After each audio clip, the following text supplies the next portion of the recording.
Amen. So, our message for today is hope for the hopeless.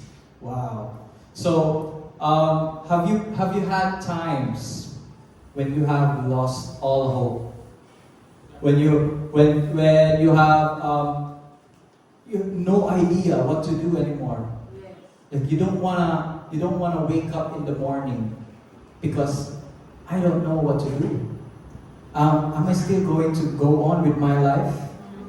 So the message for today is about that hope that will make you get up in the morning. There's a song there. What was that song, brother? I can wake up in the morning. Don't know the song. So, have you lost all hope? Have you lost all hope, or are you deeply troubled? Or does it feel like there's no one to run to? Even your closest friends, even your parents, even your significant other. You cannot say that you can run to him or her. Or have you tried everything, but still nothing happened? Like, that's the time that you may say, I don't have hope anymore. Have you experienced that? Have you experienced that? You might be like a young man who's addicted to pornography and you're filled with shame. That's why you cannot reveal what you're doing. You always hide. Or maybe you might be like a single mother, or not a single mother, but a mother whose husband is not even helping, and you feel like you're alone. Or you might be a young woman who's so unsure of her identity. Am I this or am I that? or maybe you're like you may be a middle-aged man who lost his job and maybe questioning his worth to his family. Like, am I still useful? You know what? When a man does not produce something, it's giving hardships for their family, but it's also hurting him from the inside as well. Like, am I useful? Am I producing something? How everything I tried may fail. So that's the feeling of hopelessness. So if you are that person, if you are this person who's hopeless, who's looking for hope, know this. You are here not by accident. You are here not by accident. Take your neighbor. You are not here by accident. Why? Because God brought you here. This morning at New Creation Church. Wow. You may think that you're looking for God, but it's actually God who's looking for you all along. He's been looking for you ever since the day you were born. He's been looking to have a relationship with you, to set you free from bondage. And now you're here.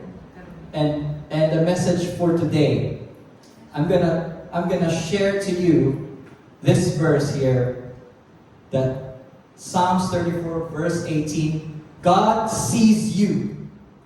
God hears you. Even when you think that no one is hearing you, God hears you. Even when you say that no one is seeing you, you're hiding in shame, God sees you. In Psalms 34 verse 18, it says here, the Lord is close to the brokenhearted and saves those who are crushed in spirit. Are you brokenhearted right now, beloved? Is your spirit crushed right now? Do you know what it means to have a crushed spirit? You know what it means? Nadugmok na spirit ba? What does it mean? A crushed spirit means it's emotionally, mentally, spiritually overwhelmed overwhelmed ka ng kadaghanan, nagdungan-dungan na tanang problema, dungan-dungan na bayranan. That's being spiritually crushed to the point of being hopeless. There's a saying, I've hit rock bottom. You know that saying in English? I've hit rock bottom. I cannot fall even lower than this. That's being crushed in spirit. It's when your soul feels like it's been shattered by grief, regret, or guilt, or trauma, or rejection, or despair. That's being crushed in spirit. And you know what? God is closer to you than He's ever been in your life. When you are the most crushed and the most brokenhearted, that is the time that God draws near to you. Amen? Amen. So God sees and hears you, beloved. Even though you don't see Him, even though you don't feel Him, no matter how invisible or unheard you feel, God is attentive. God is attentive to your pain. He knows your pain. Why? Because He came down as a man. He knows the pain of being a human. He's not just there as God. Jesus came as a man. So you cannot. He's not a king nagsit ra sa throne. He's a king who went down to live like a servant, to a lowly servant. Sometimes when you talk to someone, like a president or a leader in your company, one of the frequent ikasukmat ba, wa makakasabot sa kong gibati. You have not been in my place. You can say that to a person, to a leader, to a parent. You have not been in my place that I am now. You have not experienced this. You have not experienced loss. You have not experienced you have not experienced grief. You have not experienced sadness. You can say that to a person. Especially kanang dato, kanang born on a silver spoon. You can say that because he cannot understand you. But no. God is omnipotent, omniscient. He knows everything. But most importantly, He became like one of us. And He knows how it feels to be depressed. He was depressed. He knows how it feels to feel lost. He knows how it feels to be grieved. So He knows, He understands. It's in that humble, honest place that people are most open to receiving grace.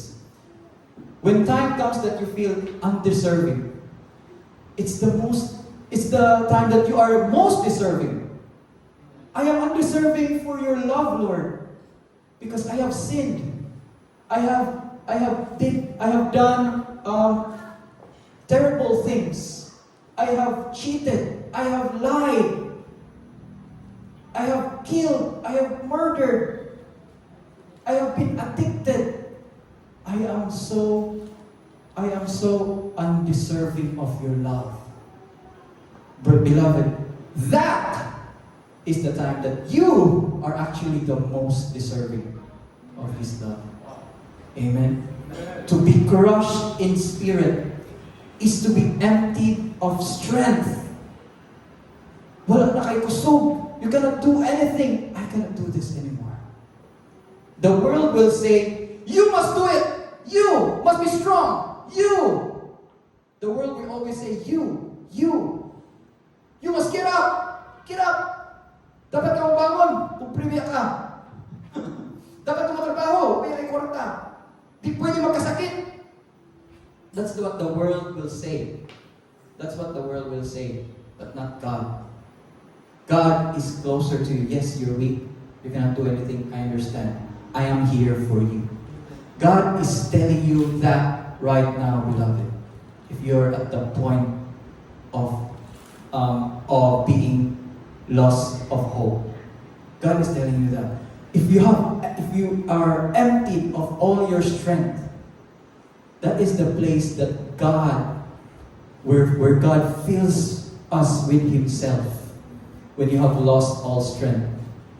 Apostle Paul says in the letter at 2 Corinthians, when I am weak, He is strong. When you are weak, God is strong. When you are at your weakest, when you don't know what to do, when you are at your wit's end, it is the time that God will shine upon you His strength, His wisdom, not yours.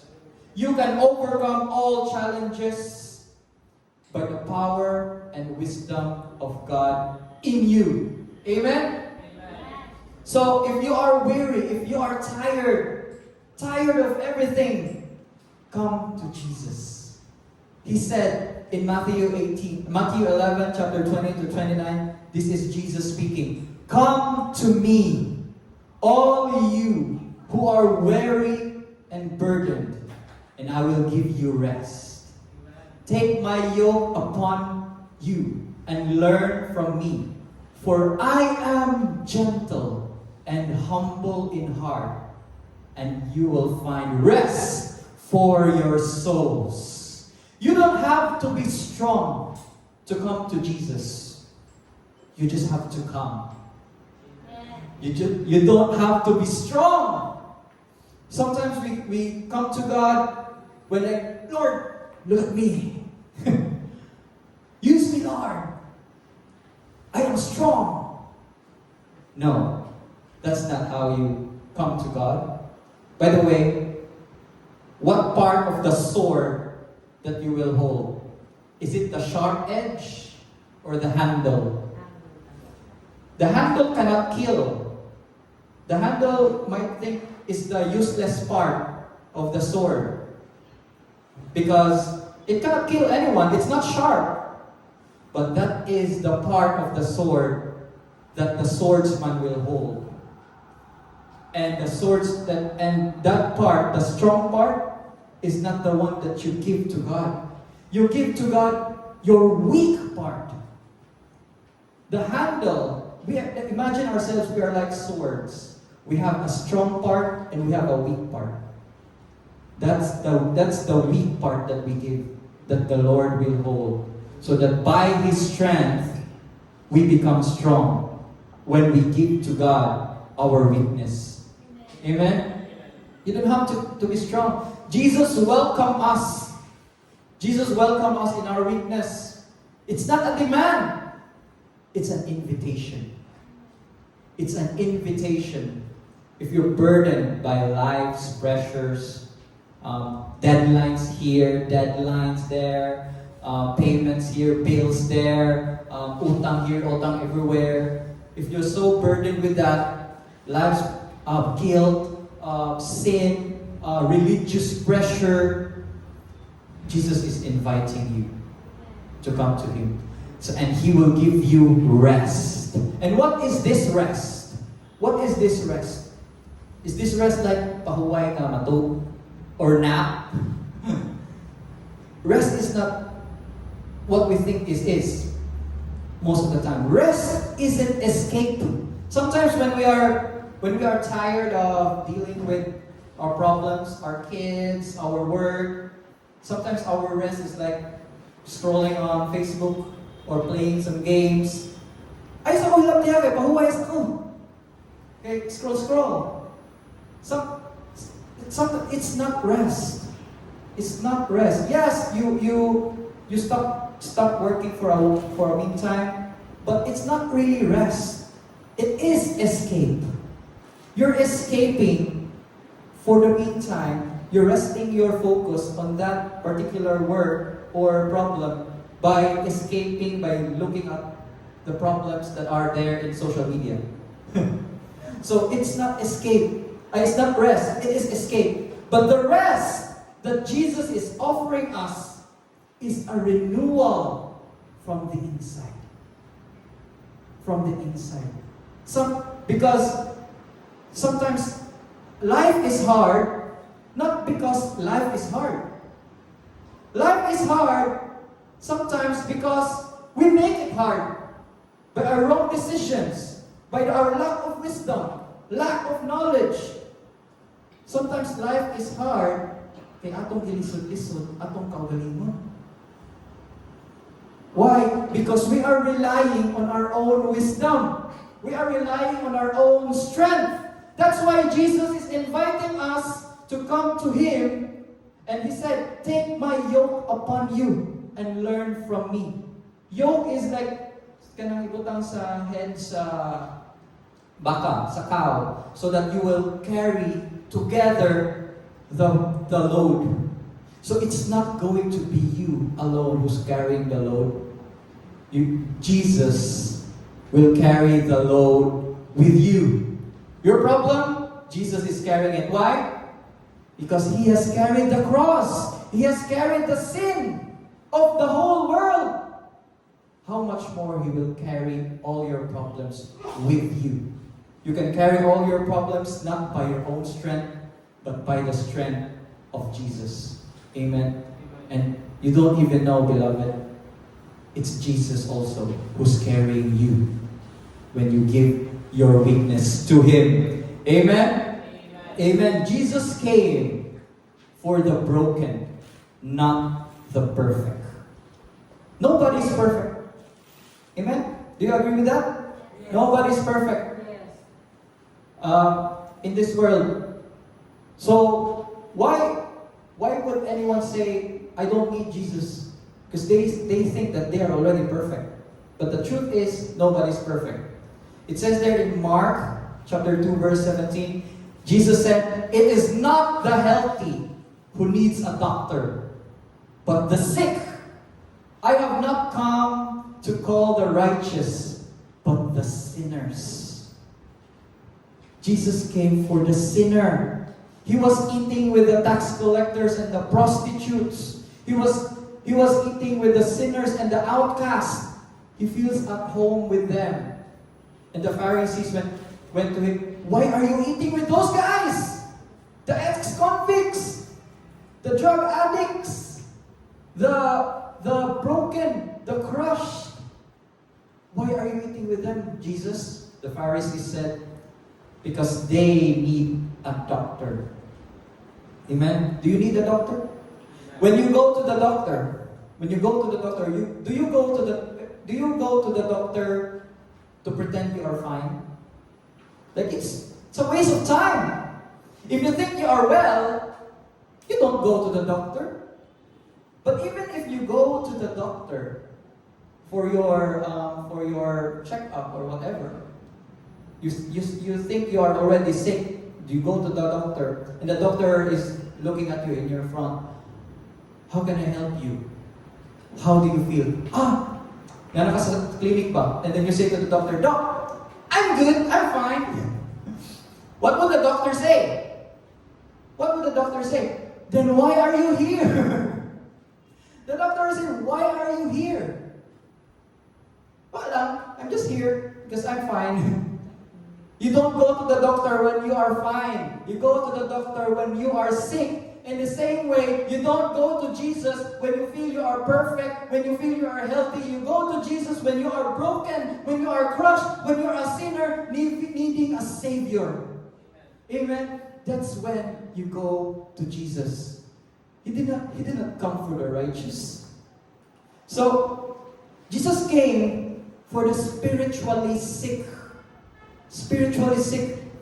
Awareness of our brokenness is not disqualification. It's the starting point of healing. When we are aware that we're needing help, when we are aware that I'm so weak, your parents might say, I'm not proud of you. You're not the son I expected you to be, or the daughter I expect you to be. But he doesn't know. He doesn't know. Maybe the world has expectations of you that you cannot meet. But the Lord sees. The Lord sees that you did your best, and your best wasn't good enough. And some people are expecting a lot from you, but you know your limits. You know what you cannot do. But God knows. God knows that you did your best. But it wasn't enough. So that's why you came to God. And God will not say to you, why did you not do more? No. He will not say, why did you not do more? He will say, trust me. Trust me. Learn from me. For I am gentle in heart. Amen. That's our Lord. That's our Savior, Jesus Christ. The church is not a club. The church is a hospital. The church is a hospital, not a club. You know what's a club? You need to have an entrance fee. You need to be like to be a member. You need to pay a membership fee to be part of that club, and that club has a requirement. Your income should be this high. Your physical appearance should be great. Your height should be this high. You should be this tall to enter this club. The church is not a club. It's a hospital. The church exists. We exist to bring sinners to the Savior. Amen. Not to parade the pious. Not to parade the pious. Sometimes people say when we go to church, we need to be we need to be presentable, right? We need to at least be that's what people say. We need to be presentable outside, at least for the yes, but it's not the outside that God looks into. It's what the inside of your heart. You don't come to church saying, like, wow, I'm so good. We don't parade that. We come to church broken and needing of a Savior. Amen. So the presence of sin is not a disqualification. If you are a sinner, you're welcome. Yes, you're You're VIP to be in fact. If you are a sinner needing healing, needing saving, you are a VIP in this church. If you are not, if you come here parading yourself like I am the best, then you're not the VIP. Jesus said, the least will become the greatest. The humble will be exalted, and the proud will be humble. This is the church that we have. So the presence of sin, and this is the church that Jesus builds in the world, that we value those He values. And what Jesus values, who Jesus values, are those who are broken and lowly of heart. True righteousness begins with humility. The only people who cannot receive grace are those who think they don't need it. So this is like the irony, or maybe some opposite in grace. The more you think you're qualified of grace, the more you're not qualified. But the more you think you're not qualified of God's love, then you are most qualified for grace. Why? What is grace then? Grace is undeserved favor. Say undeserved favor. Undeserved favor. If that favor is deserved, then that is not grace. So, what do you deserve? You deserve. What do you deserve? You deserve a salary. You deserve a salary. You work, then you should get paid. That's what you deserve.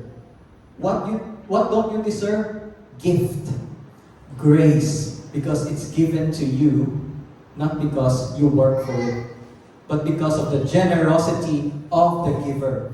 Jesus still calls sinners today. He never stopped calling sinners. So if you know that you're not okay, you're exactly who Jesus came for. You're exactly the kind of person Jesus came for. If you think you're not okay, say to yourself, it's okay to not be okay.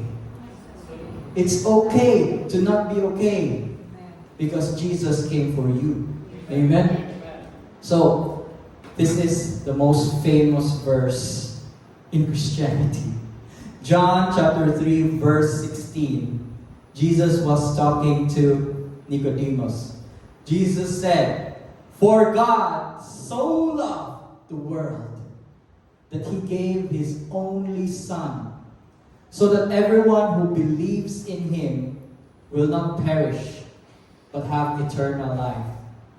This verse is so wonderful just by one word. So. For God so loved the world. That there's something about this word "so" in this verse. And because He so loved the world, He gave His only Son. So, if you love someone, you give something to that someone, right? You give something to that someone. You may give your own life to that someone. You serve that someone. You wake up early for that someone. That's love.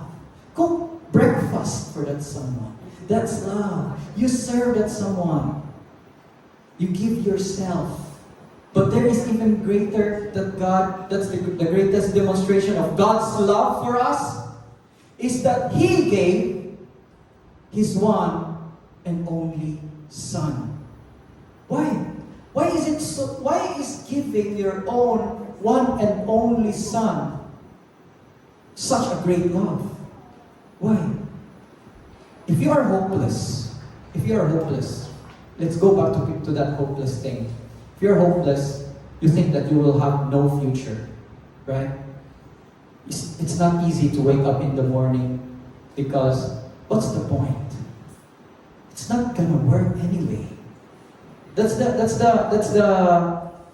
internal monologue of a hopeless person.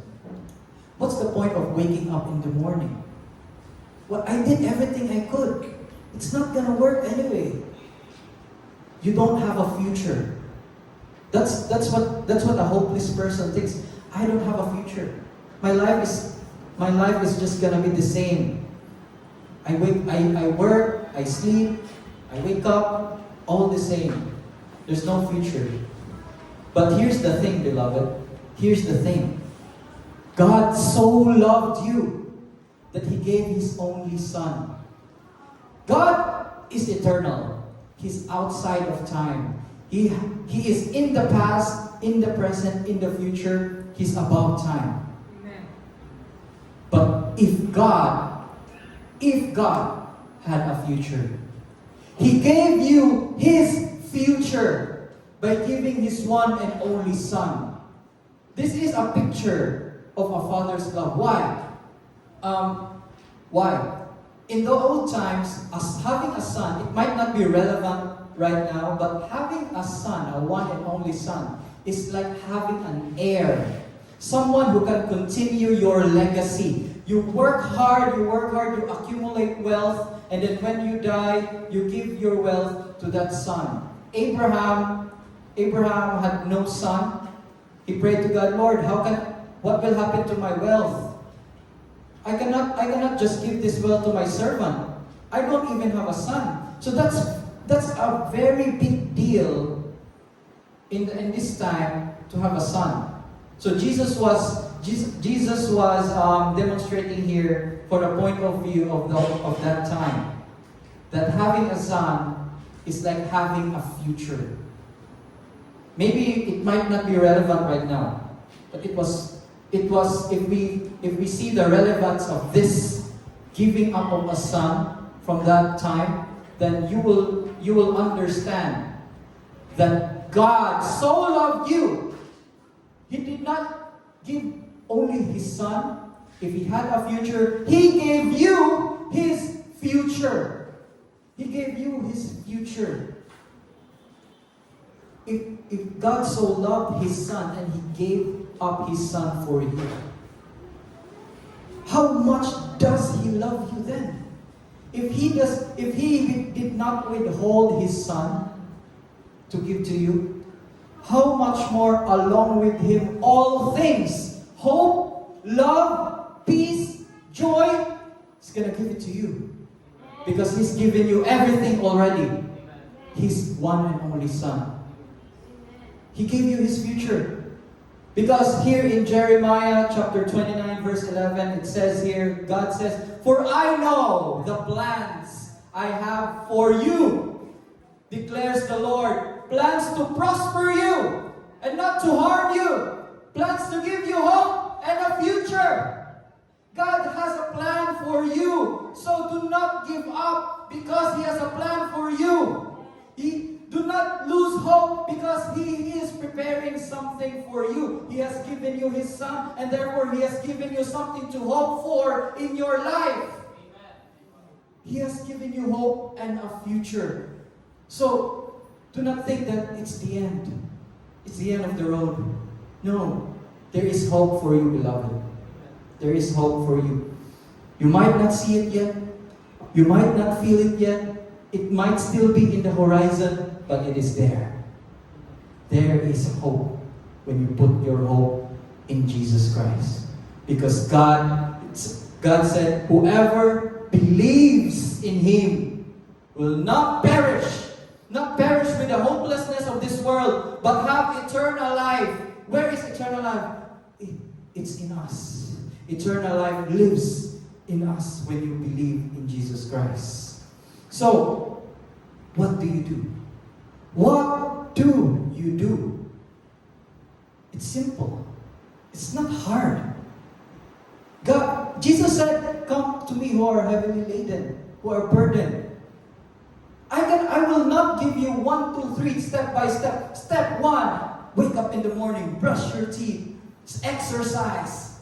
That's not church. Church, Christianity is not a self-help motivation exercise.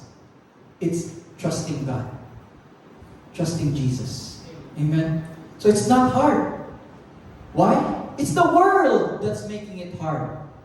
So, take the first step.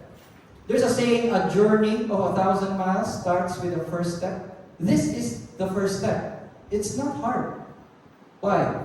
It's actually really easy. It's the world that's making it hard. It says here in Romans chapter 10 verse 9, Apostle Paul wrote this, "If you declare with your mouth, Jesus is Lord, and believe in your heart that God raised Him from the dead, you will be saved." Not only eternally, not only saved from hell, the saved here is sozo. In our past Sundays, we talk about sozo, right? Sozo is not just saved. Jesus doesn't end there by saving you from hell. No. He wants to save you in your current circumstance, in your current lack, in your current hopelessness, in your current lovelessness, in your current rejection, in your current feeling of grief, in your guilt. He wants to save you from all of that. Why? He did not just die on the cross. He did not just die there. He didn't just... No. He went through 33 years of living as a human, of being poor, of living with the destitutes, of hard work. And on the way to the cross, even in the garden, he bled. He had sweat with blood because of stress. He underwent stress. He wanted to run away. But he didn't. He took all the punishment. He took all the beatings so that by His stripes you will be healed. He was born poor so that you will be rich.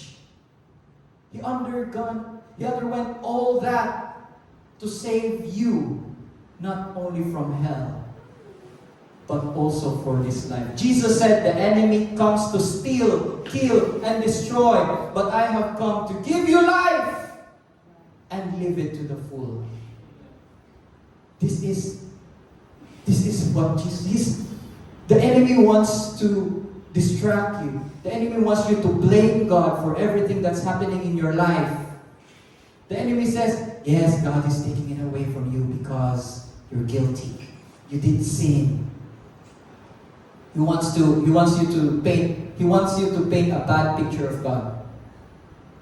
But Jesus said, it was Job who actually said, praise God who gives and takes away.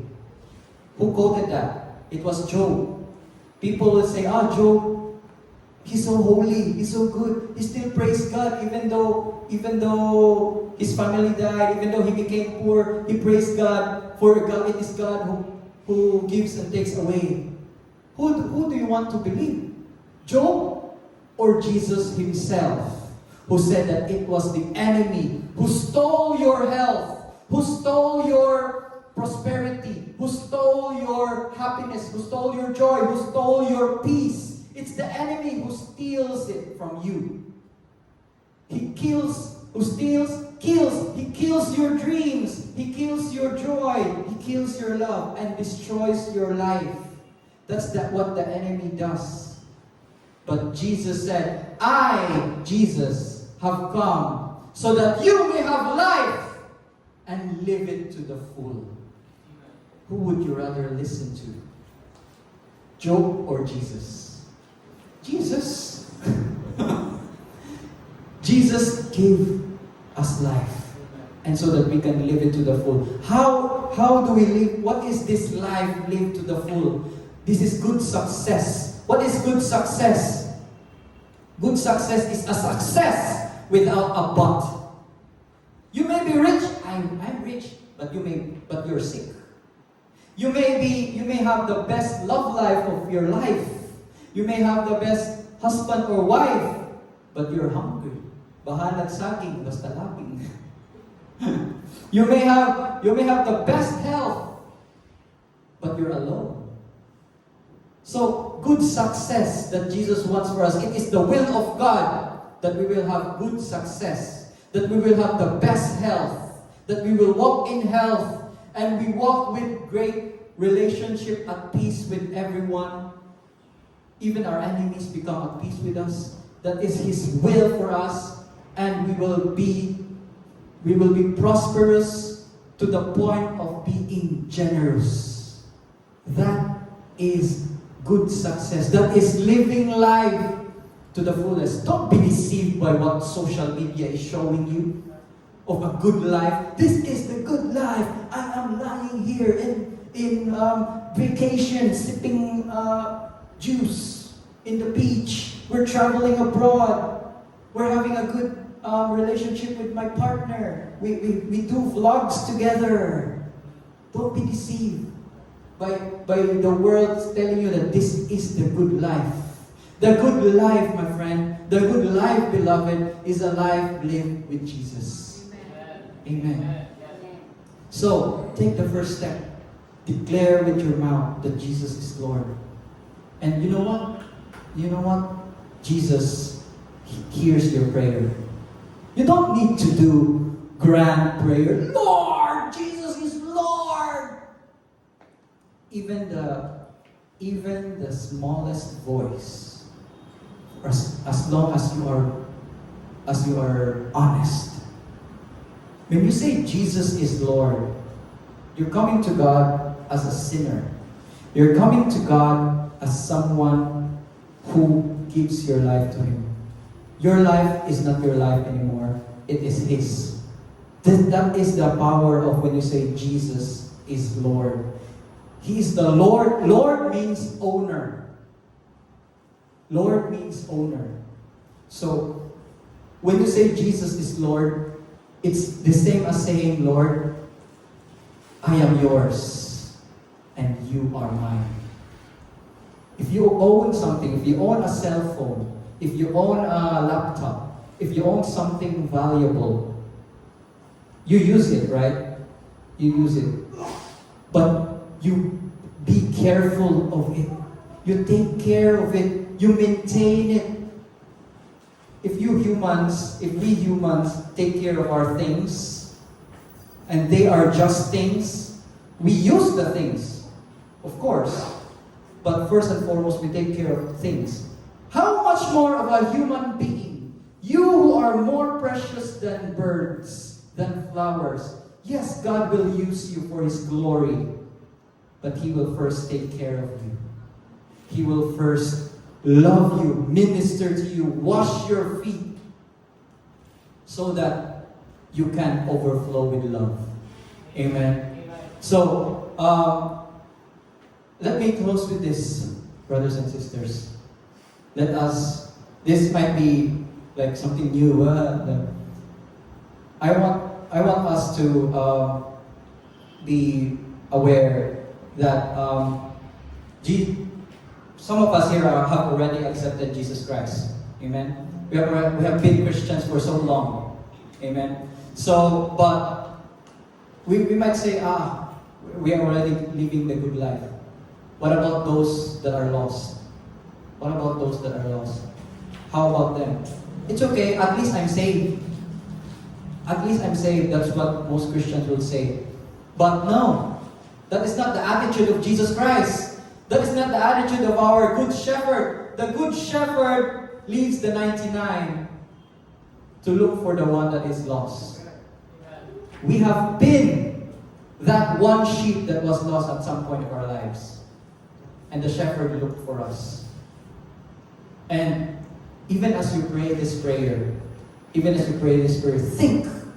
If you're a Christian right now and you're already in here, think of that person who you want Jesus to bring here. If you have already accepted Jesus. But if you haven't accepted Jesus as your Lord and Savior, let's pray this. Amen. So everyone, would invite everyone to stand to your feet.